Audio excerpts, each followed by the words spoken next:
Hey everyone. Well, it is heading towards summer. We are still in spring. This is mid-April. We are the new Zone 7. We've always considered ourselves 6B, 7A. We are in East Tennessee, Johnson City to be exact, on our little 6.3 acre, what I would consider modern homestead. I wished we had more acreage so we could do a little bit more, but we have what we have, and so we're going to work with that. So today we're going to talk about warm weather crops. We're going to talk about crops that don't take frost, crops that can't handle freezing, crops that like it to be a little bit hot or sometimes even a lot hot, depending upon which one we're talking about. But today we're talking about watermelons. Watermelons is something that early on in my gardening career, and I use that term very loosely. I just thought I wanted to grow watermelons, and so I put some seeds out, fertilized them a little bit, hoped for the best. It was fairly successful. I harvested one misshapen, ugly watermelon, and it was okay. So fast forward several years from when I was 20 years old until the 51 that I am now, heading towards 52 shortly, before this year is out. And we've had great success with watermelons. We grow them well almost every year, with the exception of the years that we let the weeds take over and we only have a moderate success rate. We had one year that we grew so many we couldn't use or sell them all. Haven't had that problem in a while because we got more customers, and so they sell pretty quick. But watermelons are not hard to grow. They just require some attention and some detail. So watermelons are one of those crops that we like to start early. So we're still about a week away from our last frost, or right now. It really depends. But we've got a cold night coming, so I expect we're going to be closer to our later date than our early date. We was hoping to get by with the early date. But anyway, I won't put my watermelons out until a couple of weeks after, so the soil is nice and warm. So we're going to talk about some varieties. We're going to talk about trays. This is my go-to tray. This is a 72 cell tray, and it is a deeper tray. I don't have a lot of these. I wish I did. It's a deeper tray than the standard 72 cell tray. You can see there, it's not much deeper, but you can see it's about an inch deeper. That inch makes a difference to get a good root system going. Now we use our standard germinating mix. You could probably start your watermelons in a compost, as long as it's not got a heavy fertilizer content. I wouldn't want to start in a heavy fertilizer. Ours will be started in this, and then once they get up, we'll start feeding them with a liquid fertilizer that we run through our irrigation system, and we'll just water them that way with our water hose hooked into our irrigation system. So go ahead and pack this soil in this tray. Now, we don't want it packed real tight, but we don't want it loose either, because then it's just going to fall out the bottom of the tray. So after I put soil in, normally I like to wetten the soil just a little bit so it can be moist, but I didn't do that before the video, so we're not going to. So I just take and poke my fingers down in the trays. If your soil is already moist, you can do a little bit of this by just putting the soil in here and rubbing your hand back and forth across it. But I just take my fingers, poke them down in the trays, and then I will put some more on top of it, and that'll pack it in enough that it doesn't fall out the bottom while you're carrying your tray around and watering and stuff until it gets good and saturated. Now that's not what this video is about. We're going to talk about watermelon varieties. We're going to show you how to start your seeds, and then we're going to talk about transplanting. Now we're not going to get real far into transplanting because we want to save that for another video when we go to plant our watermelons in around 3 weeks. But I'm going to give you a little bit of info. So hang around to the end for the info on transplanting, because maybe you're going to put yours out a little bit before I do, and you'll want this info. So, clean off my little spot in front of me where I had my trays. And then we're going to talk about watermelon varieties. We don't have as many this year as we a lot of times do, but we don't plant all varieties every year. Budget was a little tighter this year. Had a bad year last year on the farm. Lots and lots of rain. It was rough on everything. We didn't get crops planted on time because it rained and rained and rained and rained, and then it rained and rained and ruined crops. So this year's looking better. So watermelon seeds minus some bulk seeds I've got over here to the side. So I'm not going through these in any particular order, but just so happens the first one I pulled out of here is a classic that almost anybody can grow and should grow. It's an amazing watermelon, great for one person or a small family, or maybe everybody just wants their own. So this is the Sugar Baby watermelon, and that is from Baker Creek Rare Seeds. The Sugar Baby is a smaller watermelon. They get to be around 10 pounds. So that's not a very big watermelon. Smaller, a little smaller than a basketball. Great watermelon. They grow very easily and produce very good. So I've also got Sugar Baby from Johnny's also. So we're definitely growing Sugar Babies this year. I will probably start several Sugar Baby plants, and then we'll probably sow them twice. Blacktail Mountain. Blacktail Mountain is a great variety. Now these are our saved seeds, so these are not isolated Blacktail Mountains. So they may come out as Blacktail Mountains, they may come out as a cross. We've had some pretty cool crosses out of our watermelons over the years, and they've been some real good ones.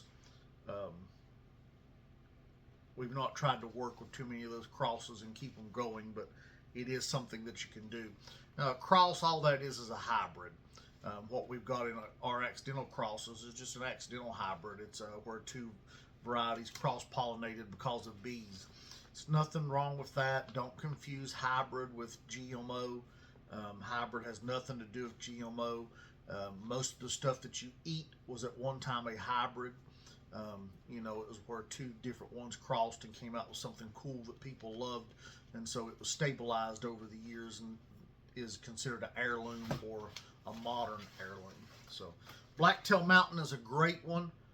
They get 6 to 12 pounds, so they're similar to a Sugar Baby, but they can be a little bit bigger, and normally are a little bit bigger. The 6 pounds would definitely be on the small side for Blacktail Mountain, but I also feel like 10 pounds is a little bit on the large side for a Sugar Baby, but I would consider them 6 to 10, and these are more like 6 to 12.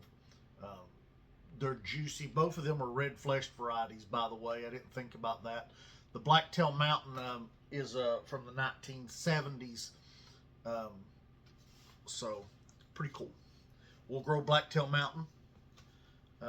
These are some old Sugar Baby seeds I've got.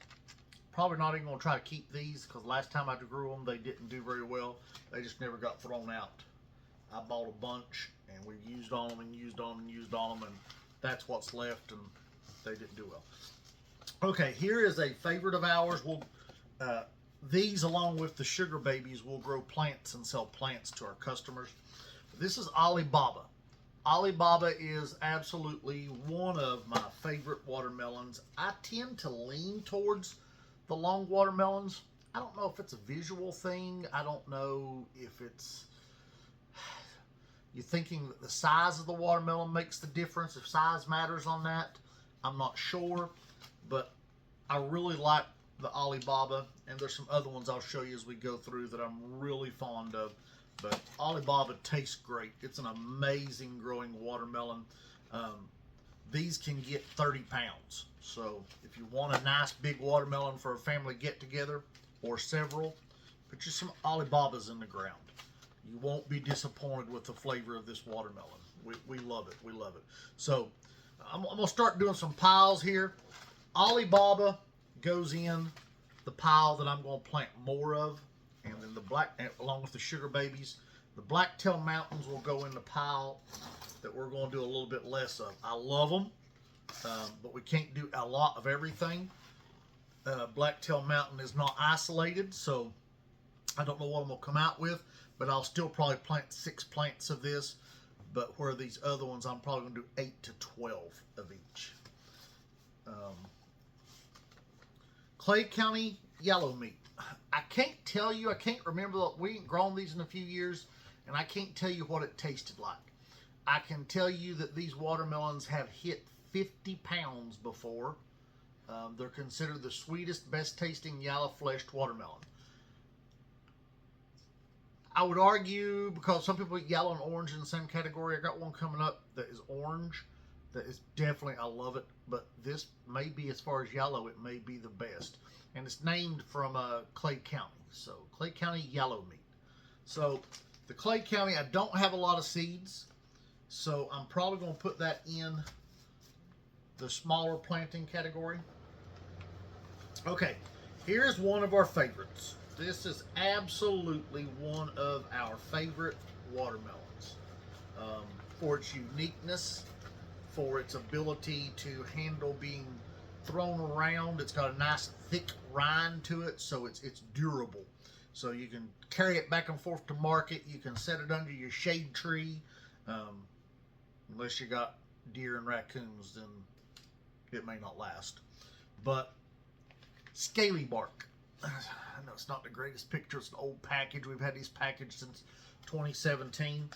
And these seeds are not isolated either, but we've been growing them for years, and they all come out like scaly bark. So I will probably, we're going to start isolating watermelons so we can sell seeds from some of these varieties. I will start isolating some of these varieties over the next few years and trying to keep them, starting this year, keep them to where we can have a semi-isolated seed, so to speak. So scaly bark, I'm indecisive on whether I'm going to grow several or not several. But I'm going to put it back here in the maybe pile, so I'll figure it out later.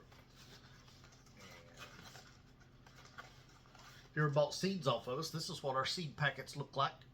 Watermelons will probably be going into a new seed packet we've bought. Our pepper seeds and stuff will probably stay in this, but we got new packets for watermelons and squash and corn. Our seeds are organic. We are certified. Okay, this one, only because I only got like 2 seeds, will go into the not so many pile. I got 1 seed. And we're going to try to isolate this one and save seeds from it. This is just such a cool watermelon. I won't say it's the absolute best tasting watermelon that I've ever eaten, but it tastes good. And then it's just the style. I mean, look at that. Look at that. It's got a yellow rind on it. So it's called Royal Golden. We enjoyed that watermelon. It's a great one. So another one I've only got 1 of. We grew these last year and the water took them out, so we didn't even get a try. This is Lemon Drop. Lemon Drop is only a 1 to 2 pound watermelon. So only got 1 seed, so it goes into the less than 8 category, probably less than 6 category. Some of those may even be 4, and then the ones I only got 1 seed of course, is going to be 1.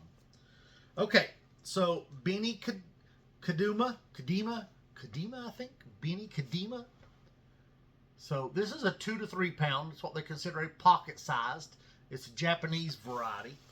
And I've got about 4, 5, 6 seeds of these. So it'll go into the not so many category. And it's more of a novelty, but people do buy this stuff at market. I got 5 seeds, so it'll go into the not so many category. Now this one I'm not going to tell you anything about because I can't remember the last time I ate a Tom Watson. May not have grown it since the first year we grew it, which was 2017 or 2018. And I have 2 seeds. So we're going to try to grow it, isolate it, and get this one back in our rotation. Tom Watson. So Tom Watson is a pre-1900 heirloom, and they get 20 to 40 pounds. It's considered sweet, crisp, with a dark red flesh. Classic watermelon. Okay, white sugar lump. This is very popular at our farmer's market, and my wife likes this one quite a bit, and it's a pretty cool melon. This is white sugar lump, and this is what I would consider a personal size melon. They are 5 to 10 pounds, so 1 to 2 people it works very great with. They have a pale flesh, creamy white, and they have a very refreshing taste. And I have to say, they definitely have a refreshing taste. But that one will probably only do about 6 of, even though it's real popular. It's just I can't do everything. Now here's another one of my favorite. Back to long watermelons, Charleston Gray. It's an old classic. These are probably our saved seeds because I haven't bought anything for botanical interests in so long. Yes, those are definitely our saved seeds from 2019, as a matter of fact. So I'm going to probably do all of those. I'm hoping I got more Charleston Gray in here because I would definitely do more Charleston Gray than that if I have them, but I may not have any more. So our strawberry watermelon. It's a cool watermelon. Very cool, very cool. Great taste. It's very sugary sweet. They get around 25 pounds. And it's from introduced in 1989 by Southern Exposure. And it's kind of a strawberry pink flesh. It's not what you call a dark crimson. So that's one we'll probably do about 6 of. So it goes over here in this category. And I'll sell some plants from that one too. Hamby. Hamby's a 12 to 20 pound watermelon. It's a round one. About 81 to 90 days to maturity. And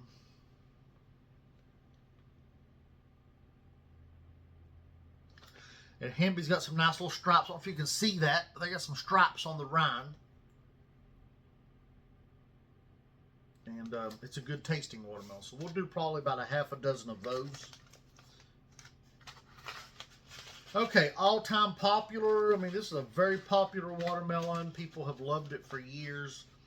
Great tasting, very dependable. If you're just looking for a dependable watermelon that's going to grow well and look well, this is Crimson Sweet. I don't have a picture of that one. Neither package I have a picture. So Crimson Sweet is an amazing one, and that's one we'll probably grow about 12 of because it's just that classic red watermelon. I'll save that one for last. Well, next to last. Okay, Wilson Sweet. Very similar type of watermelon to Crimson Sweet. It is a little bit different.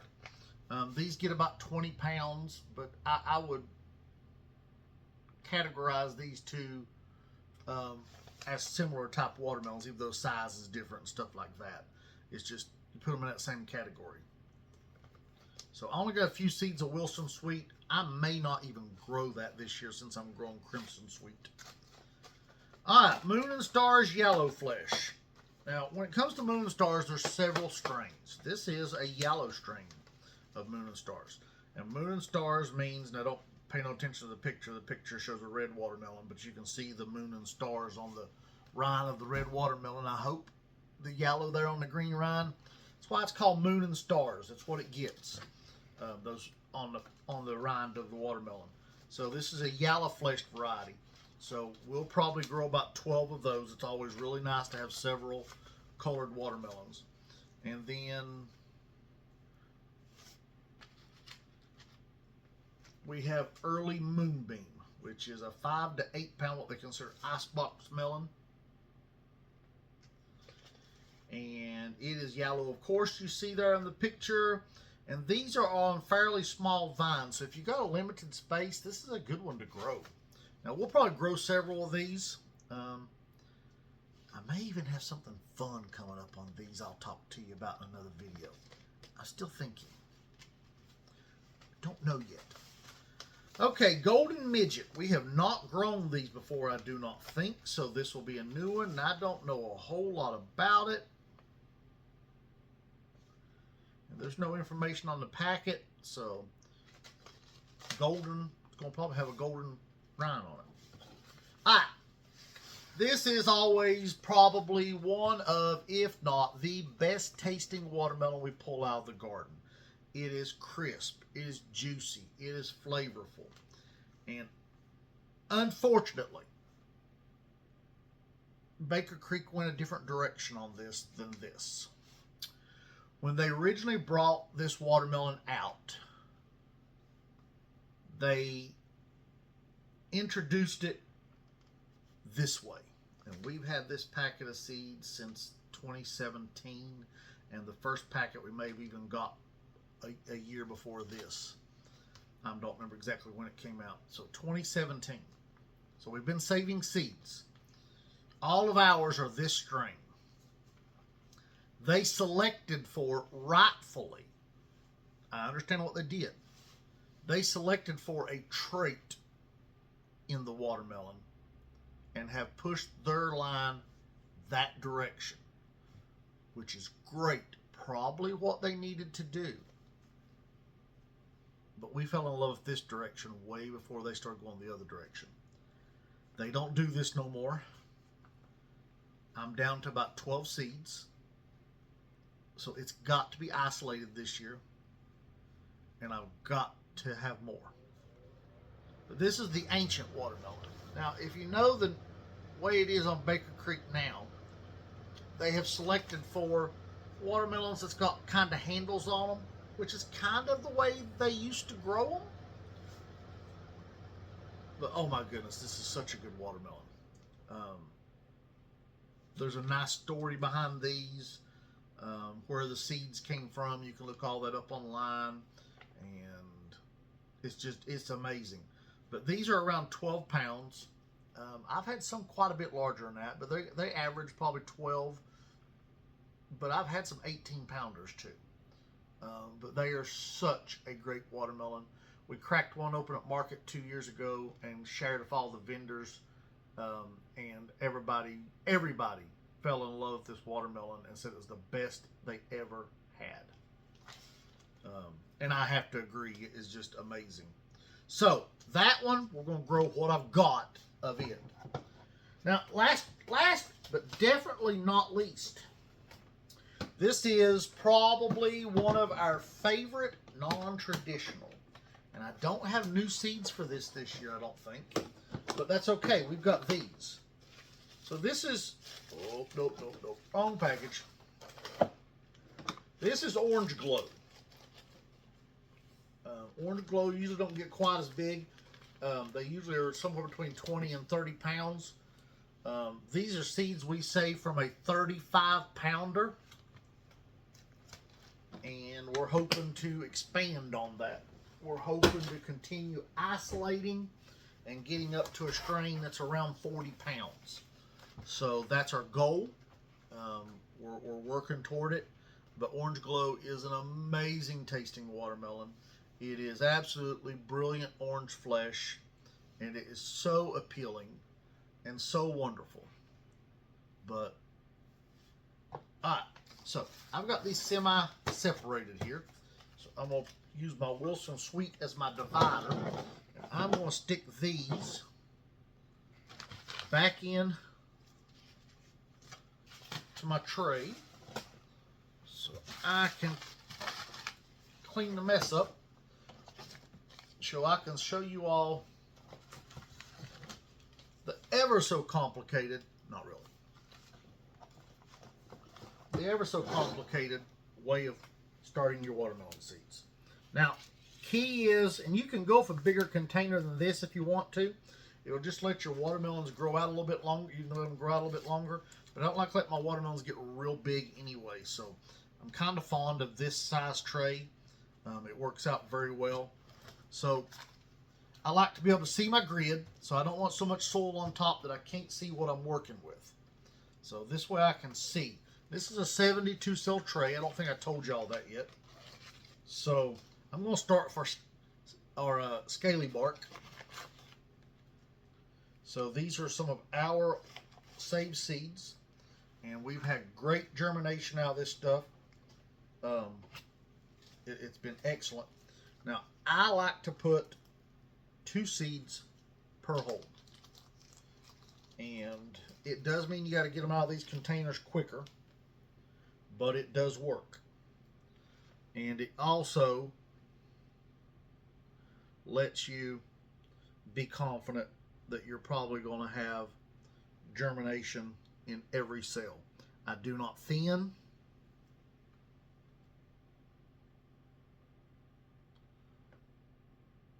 Whatever comes up, if it's 1 or 2, is what they'll be. And then I like to push them down on my watermelons. I push them down about a good 3/4 of an inch into the soil. Now, I am working with multiple packets here, and these are older seeds, so that would have been saved from several different years. I usually mark the years. These may be old enough that I hadn't been marking the year on. And don't worry about these. This is an undeveloped seed. Somebody saved it anyway, but I just throw them out.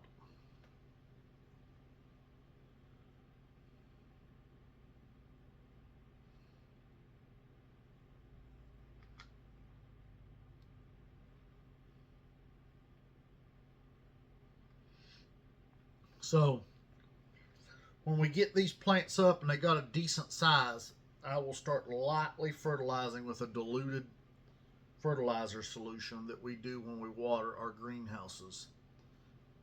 That diluted fertilizer will help these to grow and develop a good root system.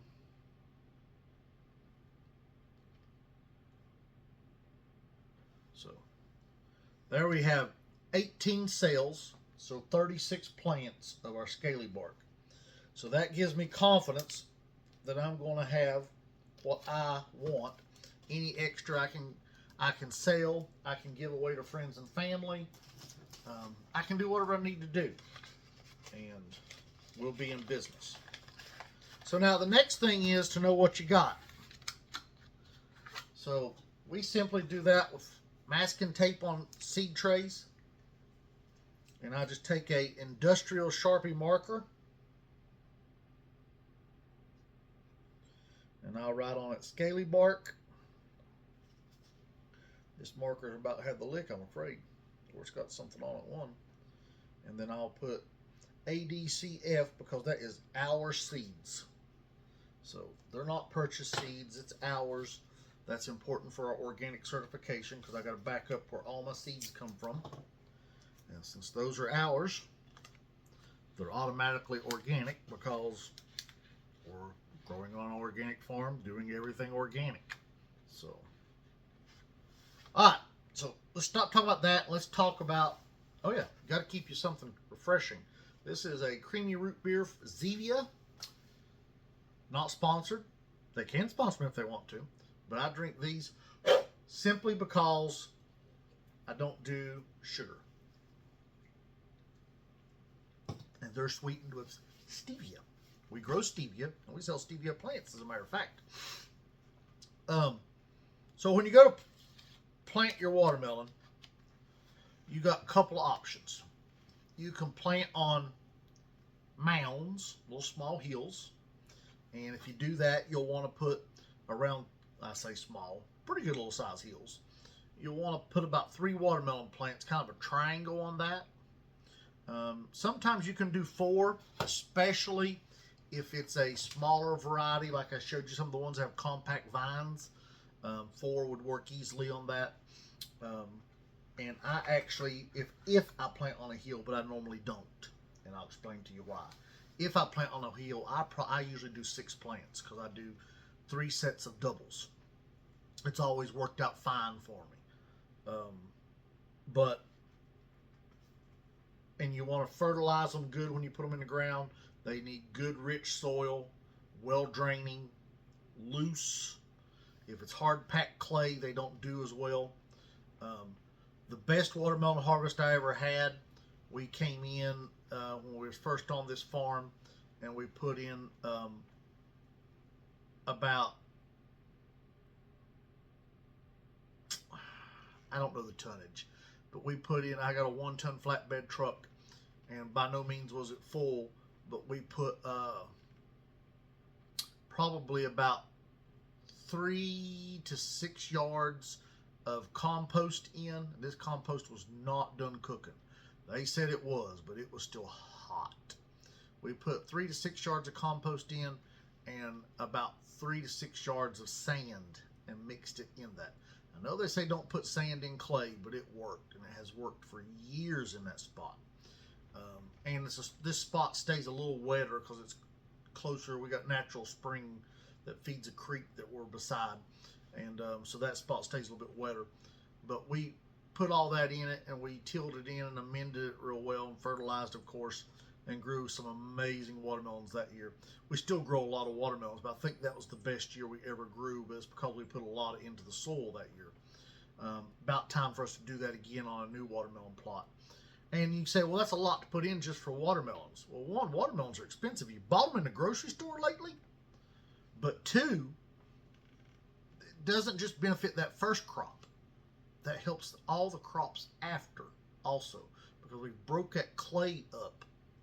And clay has a lot of nutrients, but you got to keep it from turning into concrete. And clay will pack in solid to where nothing gets through it. And so that helps break it up for future crops. And it has worked. It's a much better garden plot now than what it was in the beginning. And that was probably about a 30 by 200 plot. And we used probably 30 by 150 of it for watermelons, and the other 50 foot was used for cantaloupe. And it was a great year. So that's my next tip, is to help with drainage, amend your soil. We used sand that year. May have been a lot better choices to use, but sand is what I had available to me, and we used sand. Now, this has been many years ago. This was probably in 2016 or 17. No, I bet it was longer back than that. This is a long time ago. So anyway, prior to 2016, we did this, and it's been excellent. It worked great. Now we amend with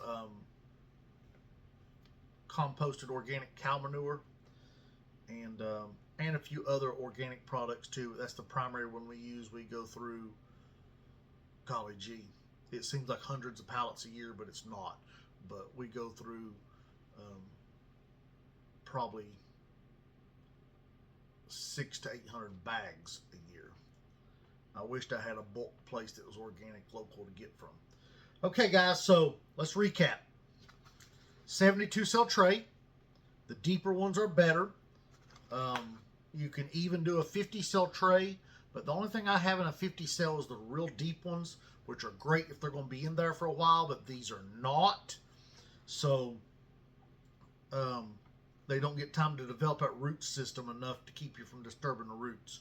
This will allow us to develop a root system, so when I pop the plug out, it stays intact. The bigger one will work, but they're deep. The bigger 50 cell will work, but I need more time for it to stay in there. So I don't got that time. And germination mix, or some people seed straight into a potting mix. Just make sure it's high quality stuff. Remember, the soil you start with has a lot to do with the product you end with. Same thing with the fertilizer. Same thing with all that you do. What you start with has a lot to do with what you end with. I do 2 seeds per hole. 1 is fine. I do 2. I would not do 3. Not enough room. These will be ready to go in the garden in roughly 3 weeks. And that's about when I'll use them. They probably be ready in 2 weeks. I'll probably not use them for 3 weeks. And make sure you like and subscribe. We got some more content coming up. We're going to talk cucumbers in another video. I have already seeded most of my melons, so we probably won't talk melons. We're going to talk cucumbers, and we're going to talk squash, summer and winter. Maybe bust a few myths on that. So like, subscribe, share this video with friends. And guys, we'll see you later. As always, thank you for watching.